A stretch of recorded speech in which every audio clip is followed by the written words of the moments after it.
It's the amazing Rico Brogna podcast with your host, Evan Roberts. Welcome to Rico Brogna. I got to hand it to Pete Hoffman because there are a lot of times he will label a Rico Brogna and I'll say, I wouldn't have labeled it that way wherever you download your podcast or whether you're consuming it live on YouTube. But on this occasion, I thought he labeled today's episode of the Rico Brogna as accurately as one could.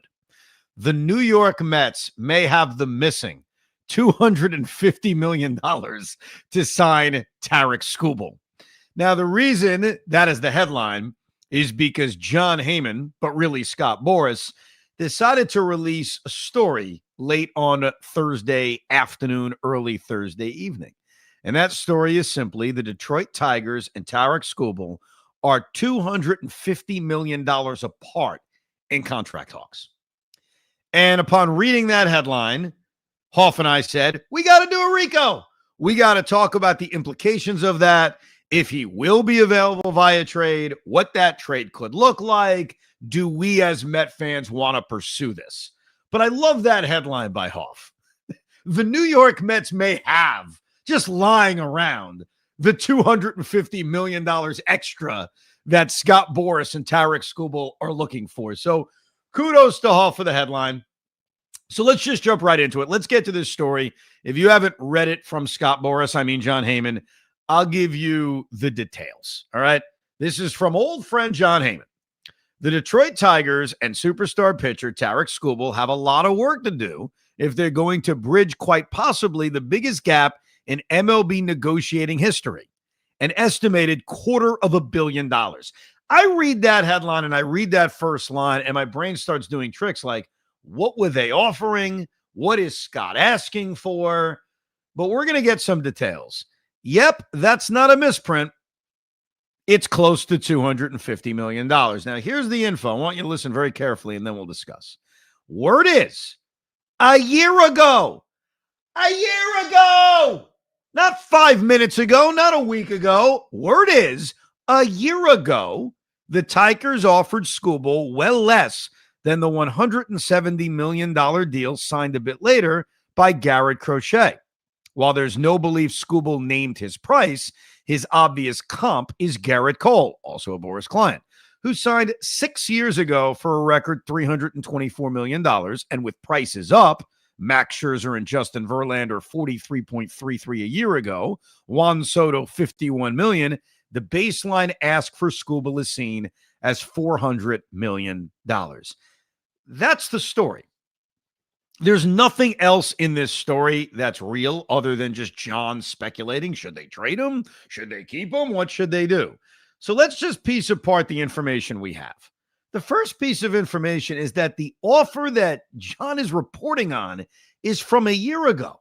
Well, a few things have changed. Number one, Skubal may win another Cy Young. That means something. I mean, we can't just dismiss, well, it was a year ago. They were very far apart. I mean, let's think about this. You're 2 years away from free agency as opposed to 1 year away from free agency.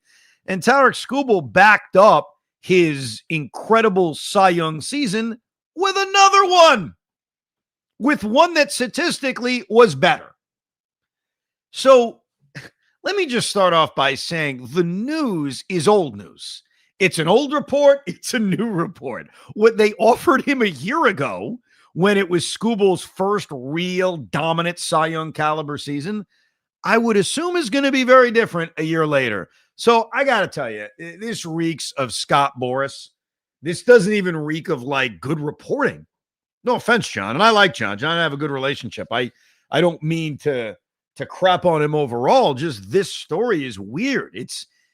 You are reporting what the Tigers offered this man a year ago, when rightfully so, the offer should be different. One Cy Young year versus two Cy Young years. 2 years away from free agency versus one.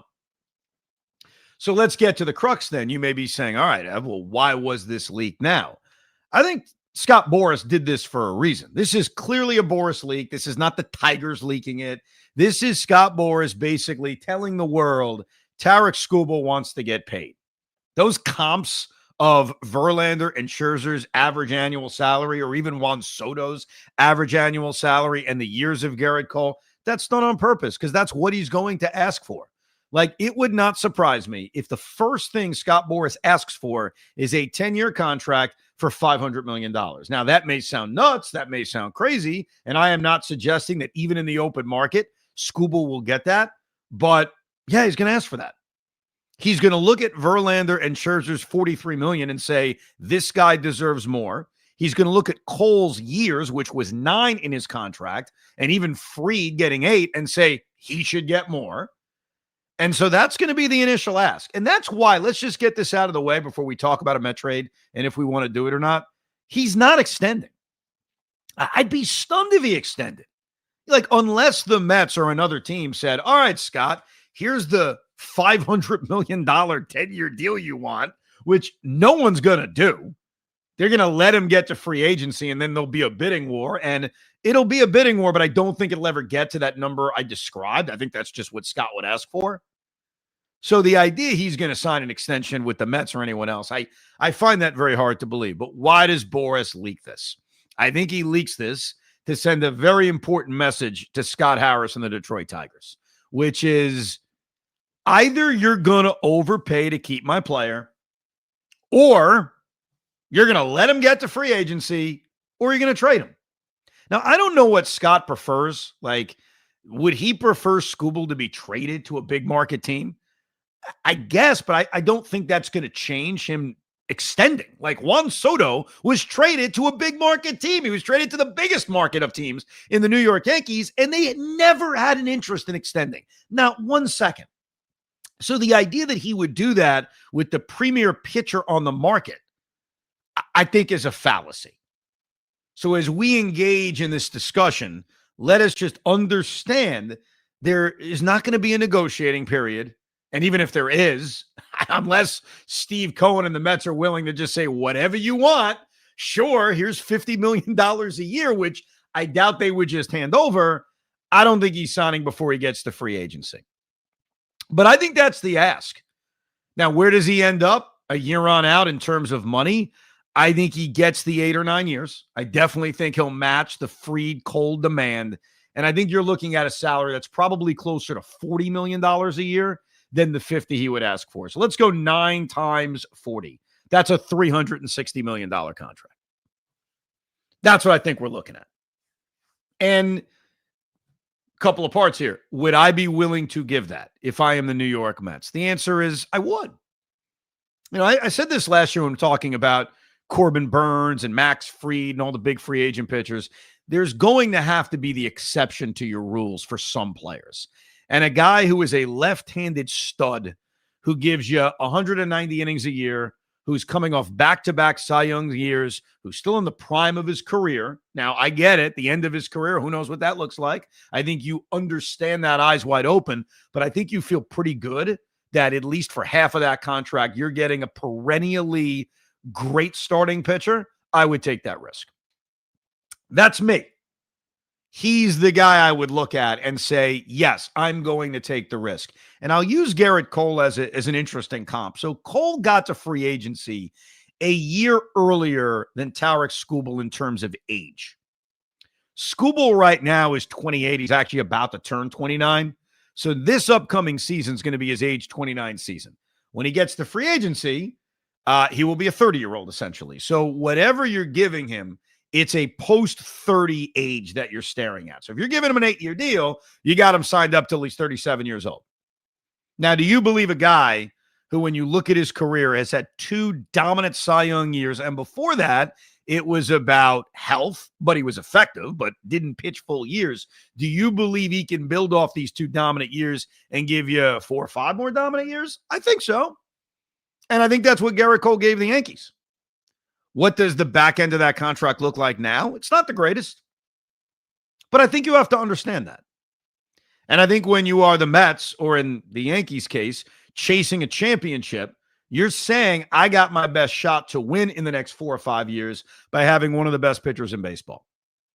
And as good as the Dodgers are, and they are good, and they have an incredible amount of bought starting pitching that all got healthy at the right time. It really worked out in terms of luck. Snell hurt a lot, healthy when it matters. Tyler Glasnow, walking injury, healthy when it matters. Ohtani, never healthy as a pitcher, healthy when it matters. That's great luck. But I would take Tarik Skubal over any one of those guys. Yoshinobu Yamamoto is the one that you pause on because he did have a great year. He is still really young, so card subject to change on that one. But you would be giving yourself the best pitcher in baseball. So when it comes to free agency and I'm assuming he has another really good year, I would absolutely be willing to hit that price, that 9-year, $350, $360 million price tag. I would. 10 years, 500. I mean, it's not my money. If Steve Coe gave it out, I certainly wouldn't be angry about it. Now let's get to the trade aspect. There is a limit in how far I'd go. There are going to be Met fans. I was certainly one of them in the past in talking about Juan Soto and other rentals where I'd say, I'm not willing to give up a lot for a guy who's a free agent in 1 year. I've said that a lot. I've done that a lot on past Ricos. I remember doing it about Juan Soto very passionately. I did not want to trade for Juan Soto. And I think ultimately I was pretty effing right because they got him and they never had to give up the capital it was going to cost. Now, I also believed at the time the Mets never had the package to satisfy what San Diego wants. I think the Mets have the package to satisfy what Detroit would potentially want. Now, the key word is potentially. We talked about this the other day on the Rico, episode 569, when we briefly played Scott Harris's clips on Skubal, and I walked away with the impression they weren't going to trade him. And as we stand here right now recording this podcast, I still don't think they'll trade him. And I'll give you my quick reasons before we get into a hypothetical trade. Number one, I think they're going to try to win a World Series. I think that what the Tigers are going to try to do is say, you know what? It's probably not realistic. We're going to be able to re-sign him, but we have a really good team. Our top pitching prospect, Jackson Jobe, is out for next year, but should return when we lose Tarik Skubal. So it's not as if losing him means, well, we're screwed. We missed our window. But in the meantime, let's maximize our window by trying to win with Tarik Skubal. So I think ultimately, while they may listen to offers, I think the Tigers are going to decide we'll risk losing him to try to win a championship. The Padres decided not to do that. The Padres knew they were going to lose Juan Soto, and they figured, you know what? We're trying to win. We'll try to win anyway, but we'll fix other aspects of our team. Now, I bring that up because if the Tigers ultimately decide, whether this owner says it to Scott Harris or Scott decides on his own, you know what?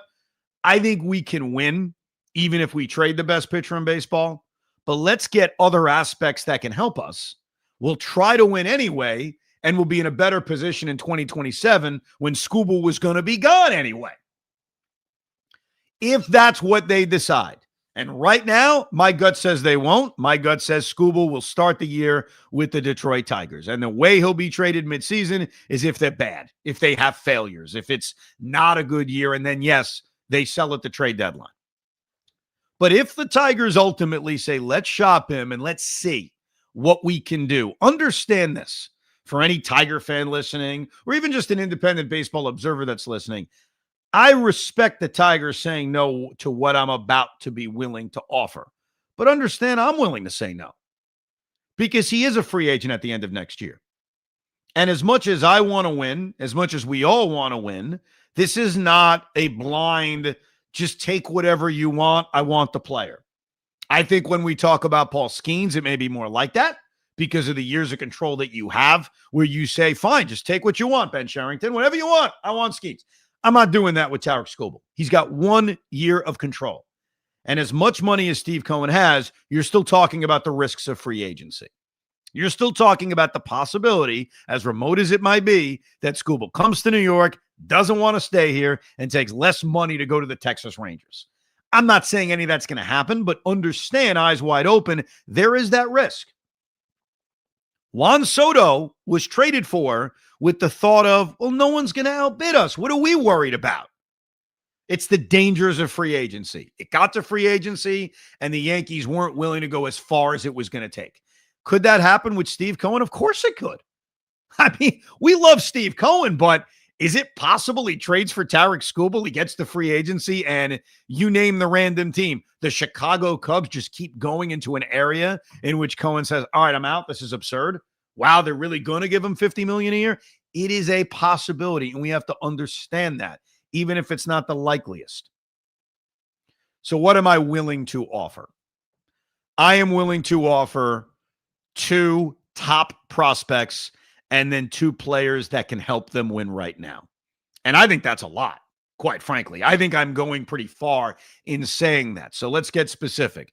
Who are the 2 players that can help them right now? Because again, this is not the Garrett Crochet trade. The White Sox just wanted the toppest of top prospects. The Tigers are trying to win. So I think number one, in fairness, David Peterson and Francisco Alvarez are 2 guys that jump out at me. 2 guys, specifically Alvarez, who is young, who's under team control. We all love Dylan Dingler, but Francisco Alvarez offers you that star possibility from a catching position, and you've got him for multiple years. I think that David Peterson offers the help us right now, he doesn't make a lot of money alternative for Tarik Skubal. He's obviously not nearly as good as Tarik Skubal. He did have an all-star first half. I think if you're Detroit, you walk away saying, all right, I got 2 major leaguers that help me. The catcher that can produce and also be on my team for the next half a decade, and the starting pitcher who's here for now, who bridges the gap potentially until my youth in my rotation fully develop. So let's just start with that off the major league roster. Hoff, you're good with that for a 1-year potential rental? And I'll get to the prospects in a second, but you're okay, obviously, with Alvarez and Peterson being 2 of the pieces I'm willing to dangle to a win now Detroit team? Yeah, I have no problem with Peterson because I think it's a fair swap right there. You someone who you know is going to be lights out, or cross fingers. Alvarez is maybe the hesitation, but even that, I mean, you could always go and pick up somebody that's a little bit like more consistent in the off season. Or, I mean, is Kevin Parada ever coming up? Probably not. Oh, okay. Yeah, I think if you look, I think Alvarez is a guy they could dangle. Now, what's the replacement? I think the replacement is Luis Torrens as a half the time Gold Glove caliber catcher, and then somebody else, whether it's a guy in free agency or a guy you trade for. I don't necessarily think it's coming from this system. I don't think Kevin Parada is even regarded as a prospect. Hayden Sanger is certainly not the guy. But again, that's a problem we worry about later.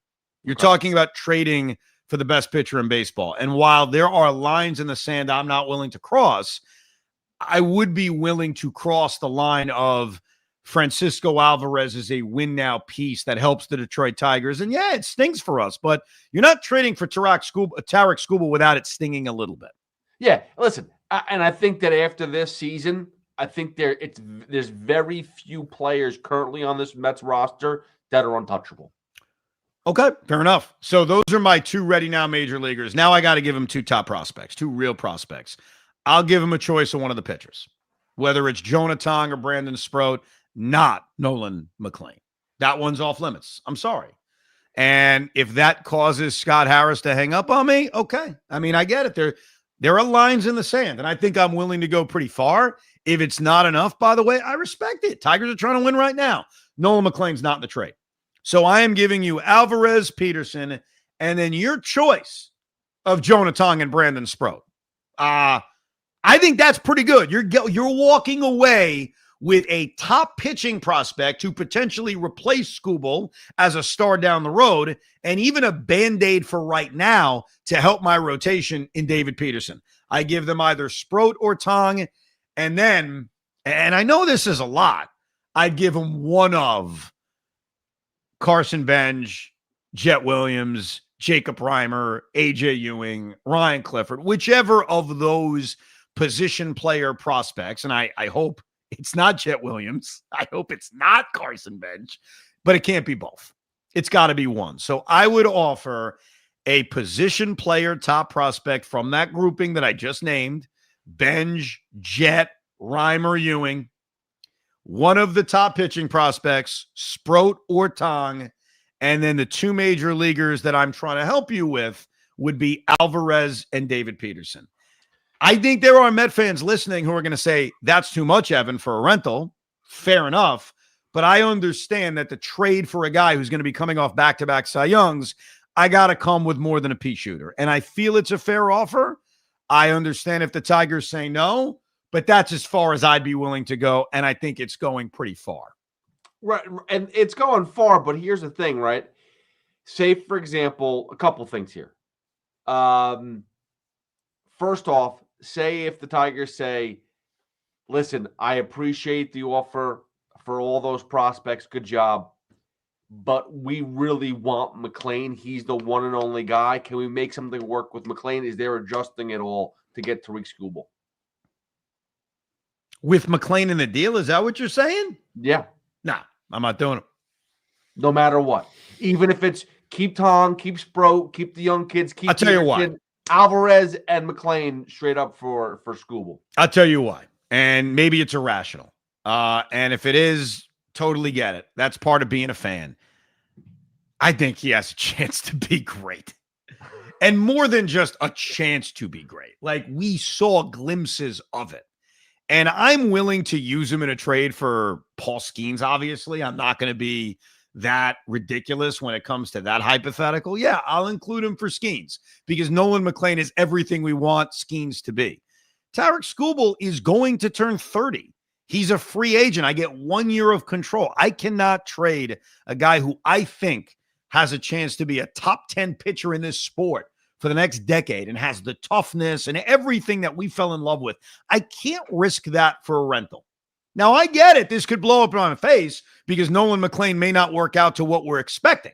I totally get that this could be an all-time horrible decision on my part that we can play audio clips of and laugh of 5 years from now. I'm just not willing to do it. I'll do it in a deal for Skeens. I'm not doing it for a 1 year rental of Skubal. And I think what I'm willing to offer is a lot.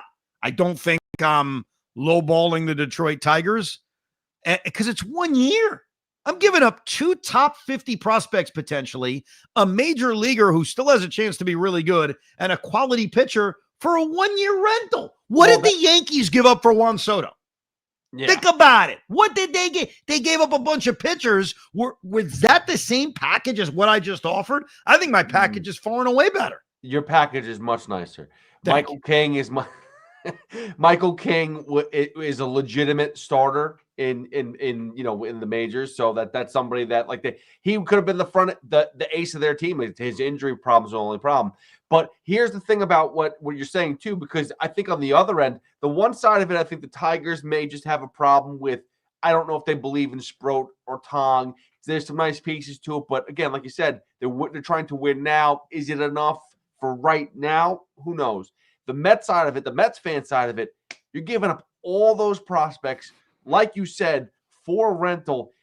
How important then is it to guarantee to sign him, no matter how much he costs? No, I think you are going to put yourself in a spot where you really need to re-sign him. You're not giving up that package to just try to win. And so I think David Stearns would have to commit to, hey, I'm breaking my own unofficial rules. I'm going to go all out for this guy because I do think he's the exception. I mean, we're going to go through all the starting pitching free agents for this season, and there's going to be major kind of questions about all of them. I think you're still talking about a guy who will have just turned 30, who will be coming off at least 2 Cy Youngs, maybe a third. We'll see what happens next season. A lefty. Yeah, I think that's the exception. And before you make any trade like this off, if this is your point, I agree. Before you make any commitment like this, you have to understand the willingness to go really far in negotiations to keep him. You're not giving up a package like this to rent them for 1 year. Wouldn't make any sense if you're the Mets. Or would you be giving him a suite at Citi Field? Absolutely. I don't care about suites at Citi. I'd give him my tickets, all right?